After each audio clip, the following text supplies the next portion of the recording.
Natapos na ni Cielo yung kanyang wiring. Okay. So yung 21, 20, 24 at 21, okay, dito 24 at 21, yun yung ating power. Then yung relative humidity output voltage, yun yung ating 22, 21. Okay? So naglagay ka din ng wire dito, di ba? Now yung thermistor natin is 13, 14. So naglagay ka ng 13, 14. Okay?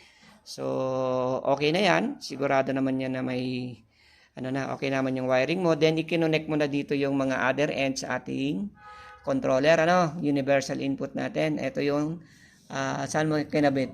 Sa 13 po, sir. Yung thermistor at saka yung 13, saka? 12 po, yung humidity po, sir. Okay, 12 saka 13. Okay, so kinabit mo, i-configure na lang natin mamaya pagka online na tayo. Okay? Now, ikabit mo na yung yung PCB.